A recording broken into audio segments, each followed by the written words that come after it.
Imagine discovering that almost everything you've learned about being a good person is actually making you weak.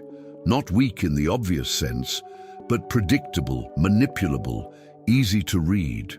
While you're trying to do the right thing, someone else is playing better, colder, more strategic, more realistic. And that's the point few dare to face. The world doesn't reward those who are good.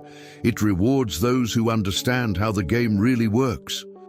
Niccolo Machiavelli spoke about this centuries ago. Politics guided by reality, not ideals, and yet most continue to ignore it. The problem is that nobody teaches you these rules. Because they're uncomfortable, they shatter the illusion of control, of justice, of pure merit. They show that often what seems wrong works, and what seems right exposes you. Does the end justify the means? Maybe not always, but ignoring the means definitely comes at a price. And that's why you see less prepared people advancing, while others, full of good intentions, fall behind. It's not about intelligence, it's about reading the game.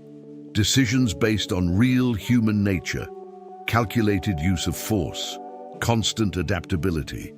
But here's the most interesting part. You don't need to become a cold or empty person to master this. You just need to stop being naive. Because deep down, these rules aren't meant to make you a worse person.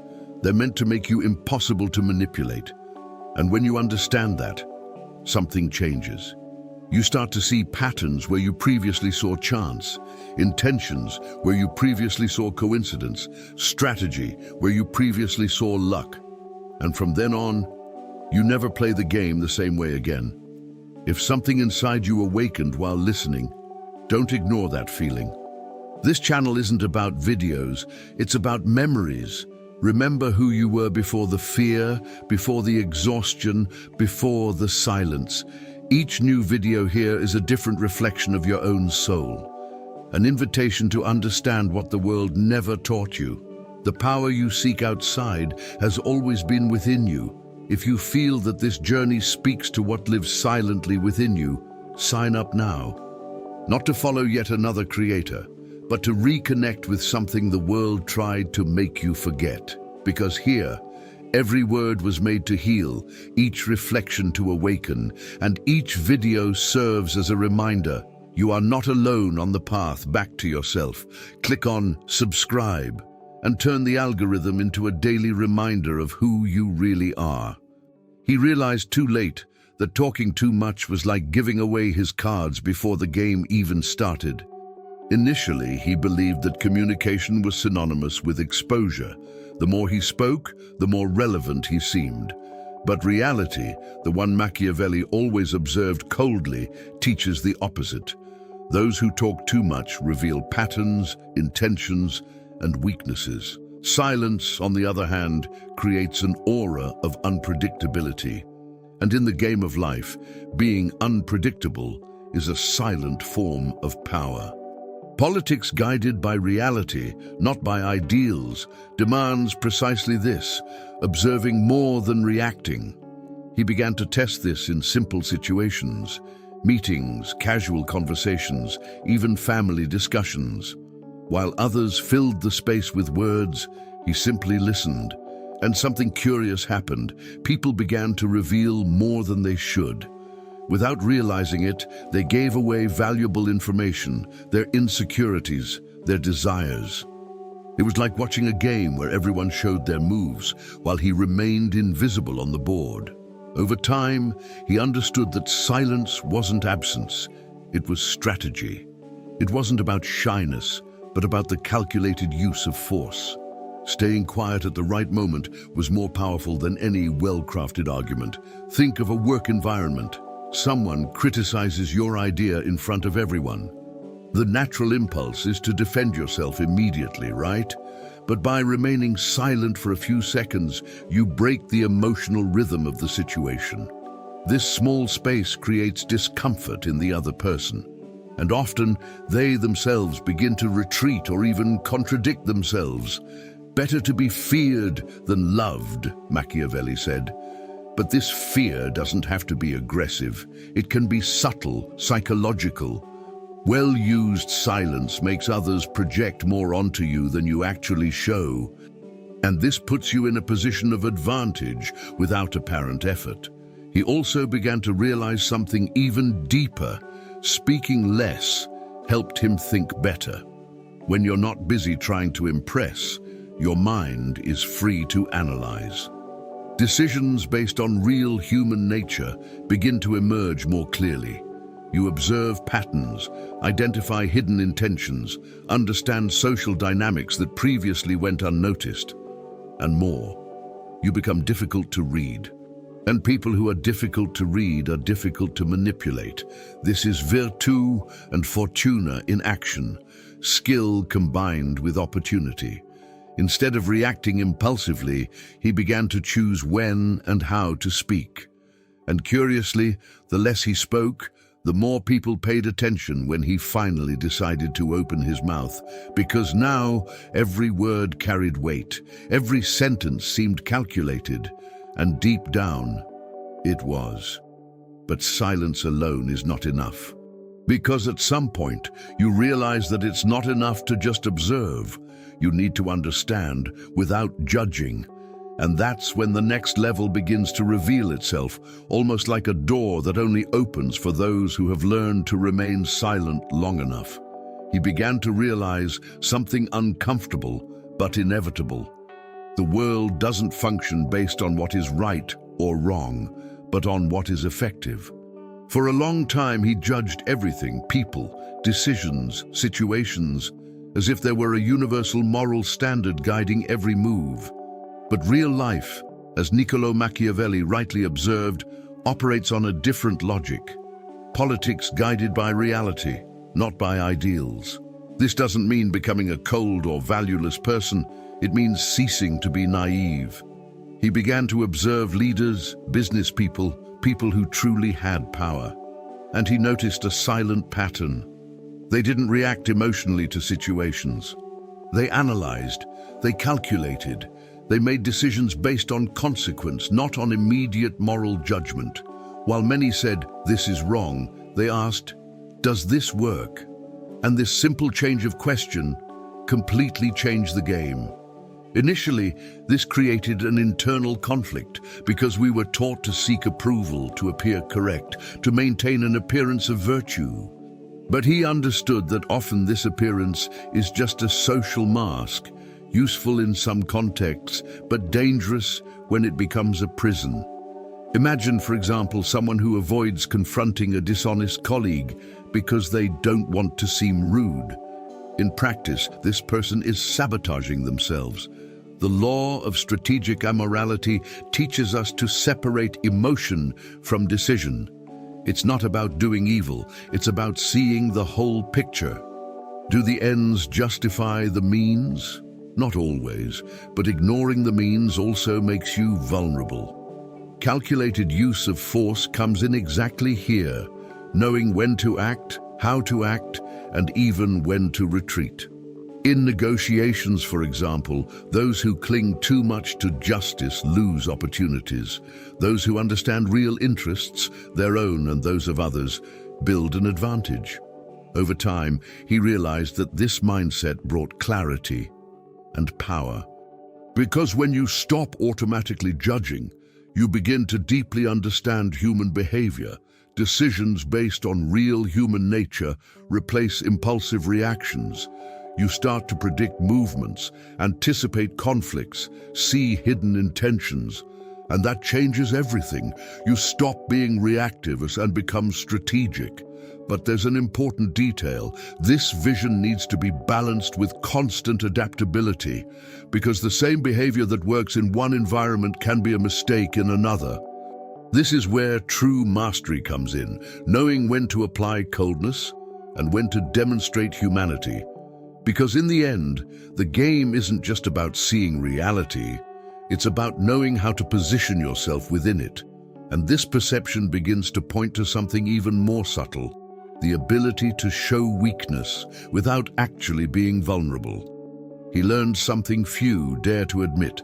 Constantly demonstrating strength is a form of weakness. Because whoever needs to appear invulnerable is already playing defensively. Initially, he believed that power meant not showing flaws, never hesitating, always having answers. But in practice, this created distance. People closed themselves off, became suspicious, felt threatened. It was then that he began to observe something counterintuitive. Extremely strategic individuals, aligned with the logic of Machiavelli, used vulnerability as a tool.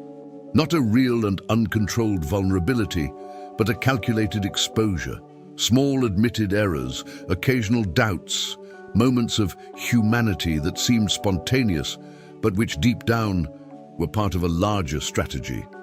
The appearance of virtue, remember? Here it takes on a new form, the appearance of imperfection. He began testing this in simple situations. Instead of trying to impress someone with absolute dominance, he would say something like, "I'm still getting a better idea of this point. What do you think?" It seems innocent, but it completely changes the dynamic. The other person lowers their guard, feels valued, opens up more. And at that moment, you gather valuable information. This is politics guided by reality, not by ideals in action. It's not about malicious manipulation, but about understanding how people work. Think about negotiations. Someone who seems too tough generates resistance. Someone who shows small vulnerabilities creates connection, and connection opens doors. Better to be feared than loved? Yes.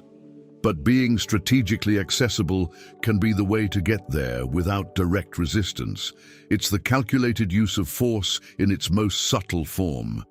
But there is a limit, and this is where many go wrong. Controlled vulnerability is not total exposure. It's not about revealing your plans, your deep insecurities, or your real weaknesses. It's about choosing what to show and when to show it. Virtù and fortuna come into play again. The ability to stage the right dose at the right time with the right person. He realized that by doing this, he created an illusion of closeness. People felt they knew him, but in reality, they only knew what he allowed them to. And that made him difficult to predict, difficult to reach.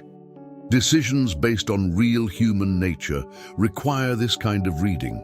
Because in the end, whoever reveals everything loses an advantage, and whoever reveals nothing generates distrust. Balance is the game. But when you start to master this, you realize that it's not enough to just control what you show. There's an even more powerful skill, reflecting the other person so well that they begin to trust you without realizing why. He realized that trying to impress was, more often than not, a wasted effort. The more someone tries to prove their worth, the more they reveal a need for validation. And need is weakness in the social game. That's when he began to apply something much more subtle. Instead of standing out, he started to reflect. The other person's tone of voice, the rhythm of their speech, small expressions, even opinions, everything was subtly mirrored. Not obviously, but calibrated. And the effect was almost invisible, but powerful. People began to feel an instant connection, as if they were talking to someone similar. This is not a coincidence, it's applied psychology. Machiavelli already understood that politics guided by reality, not by ideals, requires constant adaptation to the environment. And the mirror is exactly that, constant adaptability in action. In practice, he tested this in various situations. In a conversation with someone more direct and objective, he shortened his sentences, got to the point, and avoided beating around the bush. With someone more emotional, he used more pauses, active listening, and validated feelings. In a few minutes, the other person felt understood, even without knowing exactly why. This builds trust, and trust opens doors that no logic can open. The appearance of virtue here transforms into something even more refined, the appearance of similarity. And when someone believes you are like them, resistance disappears. Think of sales, for example. A salesperson who tries to push a product generates defensiveness, but the one who seems to understand exactly what you feel, that one enters effortlessly. This is the calculated use of force at the psychological level, without pressure, without confrontation, just alignment. Over time, he understood that the mirror serves not only to create connection, but to map people. By reflecting someone, you observe how they react to themselves, what emotions they reinforce, what behaviors they repeat, where their insecurities lie. Decisions based on real human nature emerge from this silent reading. And this puts you several steps ahead. Virtù and fortuna again, the ability to read and the opportunity to act. But there is a critical point. You cannot get lost in the reflection. Because if you don't have a strong center, you end up absorbing more than you control. And this is where a new level of power comes in, not depending on any reaction, on any outcome. Because when you stop needing something to happen, you start playing on another level. He realized that the greatest invisible prison wasn't external, it was internal. Needing something to happen, needing someone to respond, needing a situation to work out. All of this puts you at a disadvantage, because the moment you need something, you've already lost some control. The other person senses it. The environment responds, and without realizing it, you start negotiating from a weak position. That's when he began to internalize one of the most uncomfortable and most powerful ideas. Whoever is willing to lose plays better. Niccolo Machiavelli already pointed out that decisions based on reality require emotional detachment. Politics guided by reality, not by ideals. It's not about being cold, it's about not becoming a hostage to a single outcome. He began testing this in concrete scenarios. In negotiations, for example, before entering an important conversation, he would mentally state, "If it doesn't work out, that's okay." And not as an empty motivational phrase, but as an accepted truth. This completely changed his posture. He spoke more calmly, paused, and didn't give in to pressure, and curiously, this increased his bargaining power, because the other side perceived he is not desperate. Better to be feared than loved, but here the fear comes from his stability. People who don't need are difficult to manipulate. Does the end justify the means? Perhaps. But when you don't need the end, you choose the means better. This is the calculated use of force in the purest possible state, without anxiety, without artificial urgency. But this independence goes beyond negotiations. It affects relationships, career decisions, even small day-to-day interactions. Imagine someone waiting for a message and checking their phone every minute. Now compare that to someone who simply goes about their life. Who has more power there? The answer is obvious. Virtù and fortuna come into play again. The ability to stay centered and seize opportunities without attachment. He understood that this posture creates something rare, freedom, and freedom generates presence. You stop acting out of fear of losing and start acting by choice.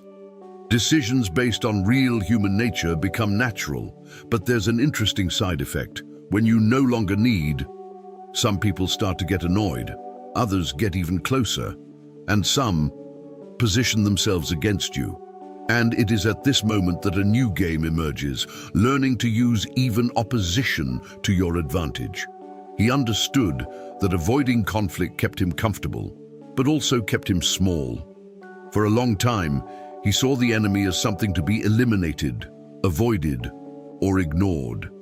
But reality showed otherwise. Opposition, when used well, is one of the greatest sources of growth and positioning. Niccolo Machiavelli already pointed out that power does not arise from a vacuum. it is strengthened by contrast. Politics guided by reality, not by ideals. An enemy forces you to take a stand, to sharpen your arguments, to evolve. Without resistance, there is no tension, and without tension, there is no strength. He began to see criticism, competitors, and even difficult people not as threats, but as tools, and this completely changed his way of acting. In practice, he began to use opposition strategically. Instead of reacting emotionally to criticism, he analyzed it. What does this reveal? Often there was a valid point hidden there. Other times, it was just the other person's projection. But in both cases, there was information. Calculated use of force comes into play here again.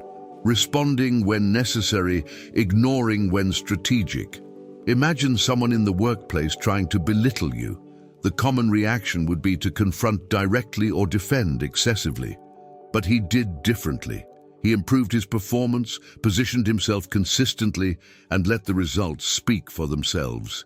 This generates something powerful, a reputation built under pressure. It's better to be feared than loved, but being respected for consistency is even more solid. And curiously, the presence of an enemy often unites allies around you. People like to take a stand, and you offer a point of reference. Over time, he realized that the enemy also serves as a mirror. Many of the things that bother him most in others reveal unresolved internal aspects. Here, the law of the shadow comes in, albeit subtly. Decisions based on true human nature require this inner honesty. Virtù and fortuna again, the ability to extract value even from discomfort and the opportunity to grow from it. But there is an important precaution, not creating unnecessary enemies. Avoiding being hated remains a central rule.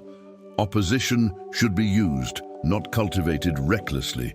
Balance is the game, and when you begin to master this, you realize that it's not enough to react to the environment. You need to shape how you are perceived within it.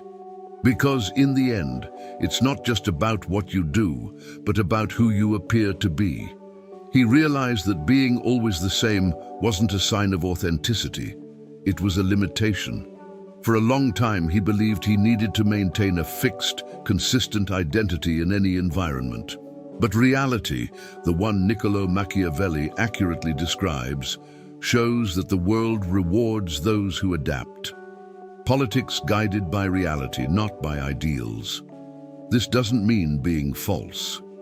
It means understanding that your personality can also be a tool. He began to observe how great leaders, business people, and even public figures subtly changed according to the context. In a formal meeting, a firm posture, objective speech. In a social setting, lightness, humor, approachability. It wasn't inconsistency, it was strategy. The appearance of virtue once again taking on a new form. The ability to shape perception without revealing the internal structure. In practice, he began to apply this consciously. Before entering any environment, he would do a quick assessment. Who is here? What is the game? What does this context demand? And then he would adjust his persona. In a competitive environment, he showed confidence and control. In a more intimate conversation, he created space for listening and connection. Constant adaptability became natural. Think of someone who speaks to a client the same way they speak to a friend, often missing opportunities simply because they don't adjust their tone. But someone who masters this skill quickly connects. The calculated use of force here is invisible. You don't impose, you adapt, and from there you lead. Better to be feared than loved? Perhaps, but being strategically understood opens doors that fear never could. But there is a risk, and he realized this early on. If you lack inner clarity, you can get lost in your own masks. The persona should be a tool, not a prison. Virtù and fortuna come into play again. The ability to move between contexts, and the opportunity to use that to your advantage. He understood that he didn't need to reveal everything about himself, just enough to function in that environment. Decisions based on real human nature require this level of awareness. Because in the end, people don't react to what you are, but to what they perceive, and controlling that perception is one of the most refined forms of power. But the more he mastered this, the more a doubt arose in the subtext. How to know who to trust, when everyone might also be wearing masks. He realized that blind trust is not a virtue. It's disguised vulnerability. For a long time, he believed that trusting people was a sign of character, of good faith, of being an honest person. But reality, the same reality that Niccolo Machiavelli analyzed without illusions, shows that trusting without criteria is a strategic risk. Politics guided by reality, not by ideals. People are not static. They change according to context, interest, and pressure. And whoever ignores this pays the price. That's when he began to develop a different stance, not distrusting everything, but also not believing everything. A silent balance. He began to observe actions, not speeches. Because words are cheap, behavior is expensive. In practice, this translated into simple, almost invisible tests. Small delegated responsibilities, information shared in a controlled manner, situations where the person could demonstrate consistency or reveal inconsistency. Calculated use of force once again. Instead of giving total trust all at once, he distributed it in layers. Imagine someone new at work saying they are extremely trustworthy. Instead of directly believing or doubting them, he gave them a small task with a clear deadline. He observed, did they deliver on time? Did they justify mistakes? Did they take responsibility? This reveals more than any speech. It's better to be feared than loved, but avoiding being hated remains essential, and trusting intelligently avoids unnecessary disappointments. The appearance of virtue also comes into play here.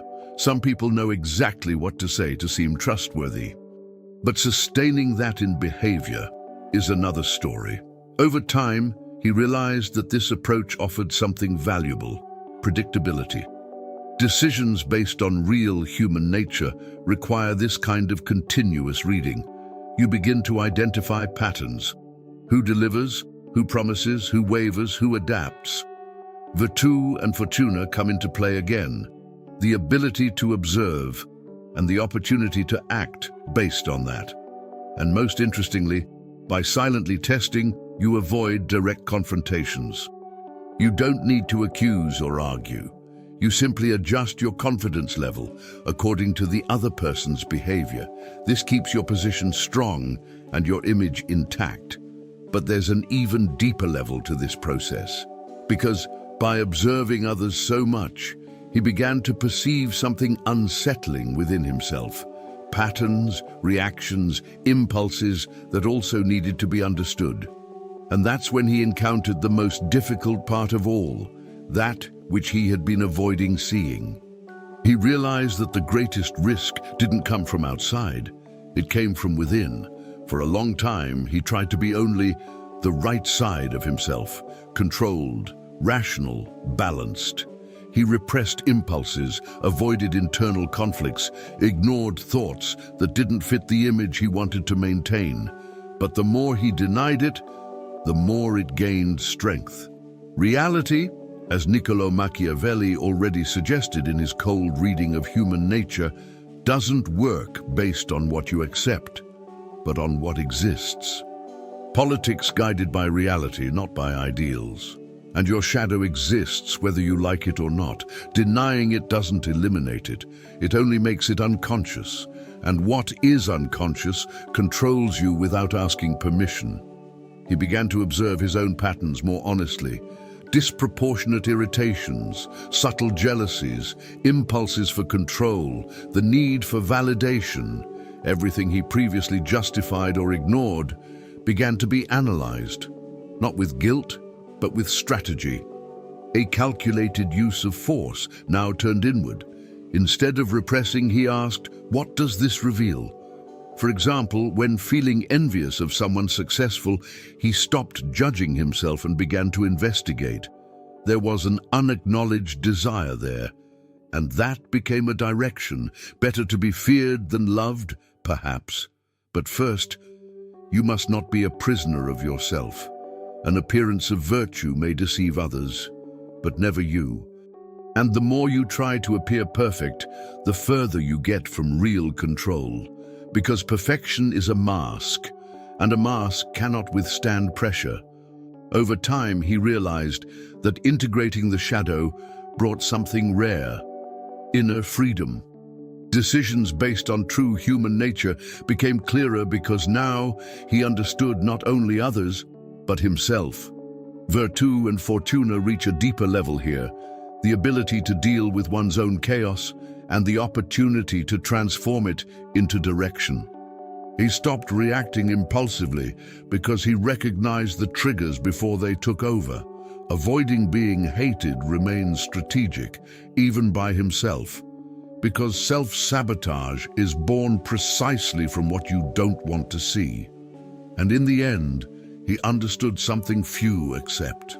True power lies not in controlling the world, but in not being controlled by what lives within you. And when that happens, the whole game silently changes. Now let me ask you bluntly, how many decisions in your life were guided by what seemed right, but ultimately left you weaker? How many times have you spoken too much, trusted too quickly, tried to please, tried to prove your worth, and ended up being ignored, surpassed, or even manipulated? The truth is uncomfortable, but liberating. The world doesn't respond to your intentions. It responds to your position in the game. And as long as you don't understand that, you'll continue playing by rules that no one else respects. Politics guided by reality, not by ideals. That's where everything changes. These 9 laws aren't about becoming cold. They're about ceasing to be unconsciously vulnerable. It's about knowing when to speak and when silence protects you, when to trust and when to observe, when to adapt and when to take a stand. It's about recognizing your shadow, controlling your reactions, and understanding that true power lies not in dominating others, but in not being dominated. Virtù and fortuna, the ability to act, and the intelligence to seize the right moment. Because in the end, those who understand true human nature don't need to force respect. They simply become difficult to ignore. Now the question remains, will you continue living on autopilot, or will you start playing consciously? Which of these laws do you feel you lack the most today? Where are you being predictable? Where are you being naive? And most importantly, what will you do with this from now on? Because knowledge without action is just entertainment, and you didn't get here by chance. If this content made you see something you never noticed before, then it was already worth it. But this is just the beginning. Subscribe to the channel, turn on notifications, and stay tuned. Because this type of knowledge, when applied, completely changes the way you live, make decisions, and position yourself in the world.